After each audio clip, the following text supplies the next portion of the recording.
সিল্কের রেশমি কাপড় দিয়ে ড্রেস আপ করা হবে, যেটার মধ্যে স্বর্ণ দিয়ে এমব্রয়ডারি করা ডিজাইন থাকবে। আল্লাহু আকবার। দুনিয়ার বুকে পুরুষের জন্য স্বর্ণ পরা আর রেশমের কাপড় পরাকে হারাম করেছে কে?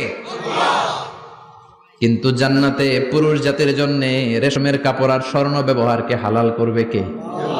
দুনিয়ায় যারা অপেক্ষা করবে জান্নাতে তারা সেটা পাবে। ইউহাল্লাউনা ফিহা আসাওয়িরা মিন যাহাব। দুনিয়ার বুকে ছেলেদেরকে ব্রেসলেট পরতে নিষেধ করেছে বিশ্বনবী, কিন্তু জান্নাতে ঢোকার সময় প্রতিটা জান্নাতি পুরুষকে স্বর্ণের ব্রেসলেট পরিয়ে পরিয়ে জান্নাতে ঢুকানো হবে। স্বর্ণের কঙ্কন থাকবে, স্বর্ণের চুড়ি, স্বর্ণের ব্রেসলেট শোভা পাবে প্রতিটি জান্নাতি পুরুষের হাতে। চিৎকার করে পড়েন আল্লাহু আকবার। তার মানে খাবার খাইলেন, পান করলেন, চমৎকার পোশাক পরলেন, এবার একটু ঘোরাঘুরির দরকার আছে না নাই?